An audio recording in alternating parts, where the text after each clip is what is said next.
ದಿವಸ ಕರ್ಕೊಂಡು ಬರಬೇಕು ಹೆಬ್ಬಳ್ಳಿಗೆ.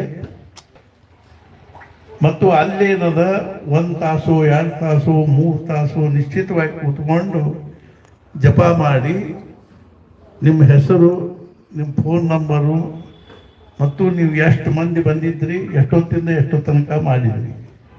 ಅರ್ಧ ತಾಸು ಮಾಡಿದ್ದು ನಾವು ಹಚ್ಕೊಳ್ಳೋದಿಲ್ಲ, 3/4 ತಾಸು ಮಾಡಿದ್ದು ಹಚ್ಕೊಳ್ಳೋದಿಲ್ಲ. 65 ನಿಮಿಷ ಮಾಡಿದ್ರೆ 1 ಗಂಟೆ ಅಂತ ಹಚ್ಕೊಳ್ತೀವಿ. ಅದನ್ನೆಲ್ಲ ನಾವು ಇನ್ನು ಎಲ್ಲ ಕಡೆಗೂ ಮುಖ್ಯವಾಗಿ ಐ ಸಾಹೇಬರಿಗೆ ವಿನಂತಿ ಮಾಡಿಕೊಳ್ಳೋದೇನು ಅಂದ್ರೆ, ಐ ಸಾಹೇಬರಿಗೆ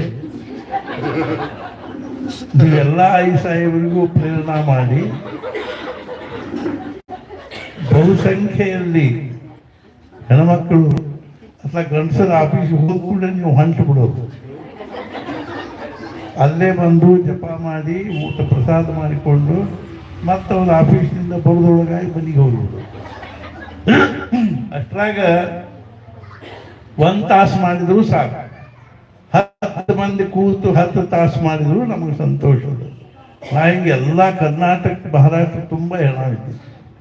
ಆದ್ದರಿಂದ ಮುಖ್ಯವಾಗಿ ನಿಮ್ಮಲ್ಲಿ ಸುತ್ತಲಿದವ್ರದ್ದು ಒಂದು ಲೀಸ್ಟ್ ಮಾಡಿಕೊಡ್ರಿ. ಒಂದು 5 ಮಂದಿ 10 ಮಂದಿ 15 20 ಮಂದಿನ ನಿಮ್ಮ ಸಮಯಕ್ಕೆ ಯಾವಾಗ ಅನುಕೂಲ ಆಗ್ತವೋ ಕರ್ಕೊಂಡು ಬರೋದು. ಕನಿಷ್ಠ 2 ಅಥವಾ 3 ತಾಸು ಜಪ್ಮಾಲಿ ಹಿಡ್ಕೊಂಡು ಮಾಡ್ರಿ, ಹಂಗೆ ಮಾಡ್ರಿ, ಅಥವಾ ಜಪ್ಮಾಲಿ ಹಿಡ್ಕೊಂಡು ಮಾಡಿದ್ರೆ ಕಂಟಿನ್ಯೂಸ್ ಮಾಡ್ಲಿಕ್ಕೆ ಆಗ್ತದೆ.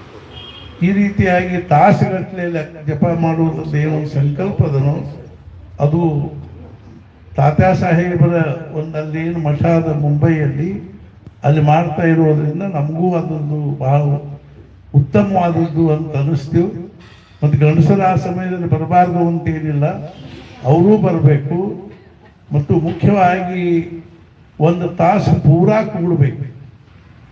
ಮೊನ್ನೆ 19ನೇ ತಾರೀಕಿಗೆ ಕೂತಾಗ 17 ಮಂದಿದ್ದು, ಎದ್ದಾಗ 4 ಮಂದಿದ್ದು. ನಾವು 4 ಬಂದಿದೆ ಹಚ್ಕೊಂಡಿವಿ. ಆದ್ದರಿಂದ 1 ತಾಸು ಪೂರಾ ಮಾಡಬೇಕು ಮೊದಲೇದು.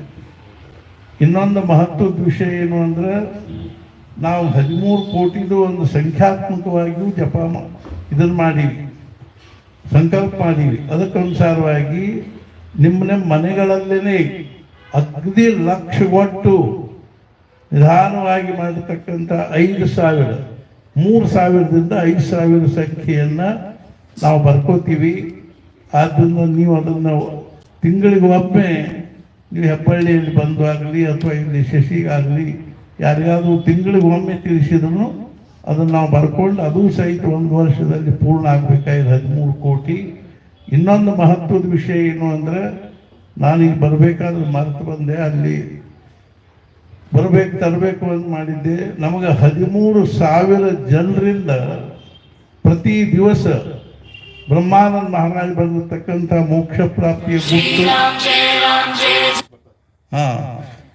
ಮೋಕ್ಷ ಪ್ರಾಪ್ತಿಯ ಗುಟ್ಟು ಅನ್ನೋದನ್ನ ಓದವ್ರದ್ದು ಲೀಸ್ಟ್ ಬೇಕಾಗಿ. ನೀವು ಪ್ರತಿ ದಿವಸ 1 ಸಲ ತಪ್ಪದ ಓದವ್ರು ಆದ್ರೂ ಸಾಕು. ಅಂಥವ್ರು ಒಂದು 13,000 ಮಂದಿದು ಮೊದಲನೇ ಲೀಸ್ಟ್ ಅದ. ಆದ್ದರಿಂದ ನೀವು ಯಾರು ನಿತ್ಯ ಪ್ರತಿ 1 ಸಲ ಮೋಕ್ಷ ಪ್ರಾಪ್ತಿಯ ಗುಟ್ಟು ಓದಿ ಬಿಡೋದು. ಮಹಾರಾಜರ ಮುಂದೆ ನಿಂತು ಓದ್ರಿ ಅಥವಾ ಮತ್ತೆಲ್ಲಾದ್ರೂ ನಿಂತು ಓದ್ರಿ, ಕೂತು ಓದ್ರಿ. ಒಟ್ಟು 1 ಸಲ ನಾವು ಮೋಕ್ಷ ಪ್ರಾಪ್ತಿಯ ಗುಟ್ಟು ಓದಬೇಕು. ಬ್ರಹ್ಮಾನಂದ ಮಹಾರಾಜರಷ್ಟು ಕಳಕಳಿಯಿಂದ ಬರೆದಿಟ್ಟದ್ದನ್ನು ನಾವೆಲ್ಲರೂ ಓದಬೇಕು ಅನ್ನೋದು ನಮ್ಮ ಕಳಕಳಿ. ಈಗ ಶಿವಮೊಗ್ಗದವರು 40 ಮಂದಿ ಬಂದಿದ್ದು, ನಾ ಬರೋದು ಅದಕ್ಕೆ ತಡ ಆಯ್ತು. ಅವರಿಗೆಲ್ಲ ಮತ್ತು ಅವಲಕ್ಕಿ ಅದು ಹಾಕಿ, ಮತ್ತು ಅವ್ರಿಗೆ ಸಿಹಿ ಇದನ್ನು ಪೊಂಗಲ್ ಹಾಕಿ, ಮೊಸರು ಅವಲಕ್ಕಿ ಕಲಿಸಿ ಹಾಕಿ, ಚಹಾ ಕೊಟ್ಟು ಅವ್ರಿಗೆಲ್ಲ ರಾಮನಾಮ ವಸ್ತ್ರ ಕೊಟ್ಟು ಕಳಿಸಿದ್ವಿ. ಅವ್ರಿಗೂ ಎಲ್ಲರಿಗೂ ಮೋಕ್ಷ ಪ್ರಾಪ್ತಿಯ ಗುಟ್ಟು ಕೊಟ್ವಿ. ಓದ್ರು ರೆಗ್ಯುಲರ್ ಆಗಿ ಅಂತ ಹೇಳಿದ್ವಿ. ಹ್ಞೂನ್ರಿ ಅಂದ್ರೆ ಅವರು. ಅದರಂತೆ ನಮ್ಮ ಕನಿಷ್ಠ ಒಂದು 13,000 ಜನರು ಪ್ರತಿ ದಿವಸ ತಪ್ಪದೇ ಮೋಕ್ಷ ಪ್ರಾಪ್ತಿಯ ಗುಟ್ಟು ನಾವು ಓದ್ತೀವಿ ಅನ್ನೋದು ನಮಗೊಂದು ಲೀಸ್ಟ್ ಬೇಕು. ಈ 3 ವಿಚಾರಗಳನ್ನು ಮುಖ್ಯವಾಗಿ ನಾವು ನಿಮಗೆಲ್ಲರಿಗೂ ಹೇಳಬೇಕಾಗಿತ್ತು. ಈಗಾಗಲೇ ನಮಗೂ ನಿಮಗೂ ಬಹಳಷ್ಟು ತಡ ಆಗಿದೆ. ಆದ್ದರಿಂದ ನಾವೆಲ್ಲರೂ ಪ್ರಸಾದ ತಗೊಂಡು ಮಹಾರಾಜ ನಮಗೂ ನಿಮಗೂ ಎಲ್ಲರನ್ನೂ ಅನುಗ್ರಹಿಸಲಿ ಅಂತ ತಿಳ್ಕೊಂಡು ಪ್ರಾರ್ಥನೆ ಮಾಡ್ತೀವಿ. ಮತ್ತು ನಾವೆಲ್ಲರೂ ಹೆಬ್ಬಳ್ಳಿಗೆ ಹೋಗಿ ತಿಂಗಳದಾಗ 1 ದಿವಸ ಹೋಗಿ ಒಂದು ತಾಸು ಕೂತಾದರೂ ನಾವು ಮಹಾರಾಜರ ಮುಂದೆ ಕೂತು ಜಪ ಮಾಡಿ ಬರಬೇಕು ಅನ್ನೋದನ್ನ ಇಟ್ಕೊಂಡ್ರೆ ಎಷ್ಟೋ ತಿಂಗಳುಗಟ್ಟಲೆ ಮನಸ್ಸಿಗೆ ಸಮಾಧಾನ ಅನ್ನಿಸ್ತದೆ. ನಾವು ಬರ್ತೀವಿ, ಯಾವಾಗೋ ಒಮ್ಮೆ ಅನುಕೂಲ ಆದಾಗ ಬರ್ತೀವಿ, ಇಲ್ಲ ಅಂದ್ರೆ ಬರ್ಲಿಕ್ಕೆ ಆಗಂಗಿಲ್ರಿ ಅಂತೀವಿ. ಸುಮ್ಮನೆ ನಾವು ಆಯುಷ್ಯ ಎಲ್ಲ ಪ್ರಪಂಚದೊಳಗೆ ಹಾಕ್ತೀವಿ, ಕಡೆಗೆ ನಿರಾಶರಾಗಿ ಹೋಗ್ತೀವಿ. ಆದ್ದರಿಂದ ತಿಂಗಳಿಗೆ ಒಂದು ತಾಸು ಆದರೂ ಬಂದು ನೀವೆಲ್ಲರೂ ಜಪ ಮಾಡಬೇಕು. ಗಂಡಸರು ಆಯಿತು, ಹೆಣ್ಮಕ್ಳು ಆಯಿತು, ಎಲ್ಲರೂ ಬಂದು ಅಲ್ಲಿ ಮಹಾರಾಜನ ಕೂತ್ಕೊಂಡು ಶಾಂತವಾಗಿ ಒಂದು ತಾಸು ಜಪ ಮಾಡಬೇಕು. ಮತ್ತು ಅಲ್ಲಿ ನಿಶ್ಚಿತವಾಗಿ ಶನಿವಾರ ಮತ್ತು ರವಿವಾರ ಎರಡೂ ದಿವಸನೂ 7ರಿಂದ 7:15 ಹನುಮಾನ್ ಚಾಲೀಸ, 7:15ರಿಂದ 8:15 ಮೌನ ಜಪ ನಡೀತದೆ. ಅದರೊಳಗೆ ಅನುಕೂಲ ಆದವರು ಬಂದು ಭಾಗವಹಿಸಬೇಕು. ಈ ರೀತಿಯಾಗಿ ಮಹಾರಾಜರು ನಮ್ಮನ್ನು ನಿಮ್ಮನ್ನು ಅನುಗ್ರಹಿಸಿಕೊಂಡು ಹೇಳಿ ಸದ್ಗುರುನಾಥ ಮಹಾರಾಜ. ಮತ್ತು ಇವತ್ತು ಇವರು ನಮ್ಮ ಕನಸುಗಳು ಭಾಳ ಫೇಮಸ್ ಆಗಲಿಕ್ಕೆ ಮುಖ್ಯವಾಗಿ ಹೇಳಬೇಕು. ಮೊನ್ನೊಬ್ಬರು ಬಂದರು ನನಗೆ, ನೀವು ಕನಸಿನಾಗ ಬಂದು ಗುರುಚರಿತ್ರೆ ಓದ್ರಿ ಅಂತ ಹೇಳಿದ್ವಿ, ಅದಕ್ಕೆ ಉಪದೇಶ ಕೊಡ್ತೀರಿ, ಕೊಡ್ತೀವಿ ಅಂತಂದು. ಈಗ ನಾವು ವಿಚಾರ ಮಾಡಿದ್ವಿ, ಸುಮ್ಮನೆ ಹಂಗೆ ಎದರ ಬದಲ ನಿಂತು ಹಗಲಿ ಹೇಳಿದ್ದೇನು ಉಪಯೋಗ ಆಗೋದಿಲ್ಲ. ಕನಸಿನಾಗ ಹೋಗಿ ಹೇಳಿದ್ರೆ ಭಾಳ ಫಾಯ್ದೆ.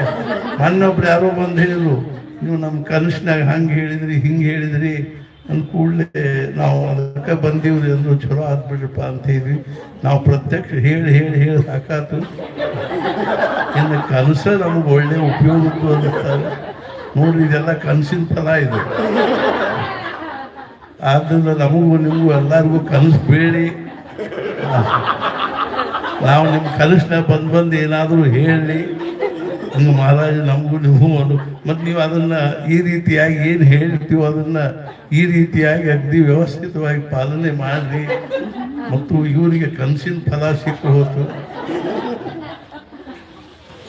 ಅವ್ರಿಗೆ ಕನಸಿನಾಗ ಬಂದಿದ್ದೆ ಅಂತ ಊಟಕ್ಕೆ ಒಳಗೆ ಬರಲಿಲ್ಲ ಅಂತ ಅವರಿಗೆ ಇನ್ನು ತಿಲ್ಲಿ ಕೊಡ್ಲಿಕ್ಕೆ ಆಗಲಿಲ್ಲ. ಅದಕ್ಕಾಗಿ ನಾವು ನೋಡ್ರಿ, ಕನಸಿನಾಗ ಏನು ಸ್ವಲ್ಪ ತಿಲ್ಲಿ ಕೊಡ್ಲಿಕ್ಕೆ ಆಗಲಿದ್ದಕ್ಕೆ ಎಷ್ಟು ಮಂದಿ ಊಟ ಪ್ರಸಾದ ಕನಸು ಚಲೋ ಆಗ್ಯದ, ನಮ್ಗೆ ಅನುಕೂಲ ಆಗ್ಯದ. ಇನ್ನು ನಾವು ಮಹಾರಾಜರಲ್ಲಿ ಪ್ರಾರ್ಥನೆ ಮಾಡ್ತೀವಿ, ನಮಗೆ ಭಾಳಷ್ಟು ಕನಸು ಕೊಡ, ಕನಸಿನ ಹೋಗೋ ವಿದ್ಯಾ ಕೊಡ್ರು. ಸದ್ಗುರುನಾಥ ಮಹಾರಾಜ.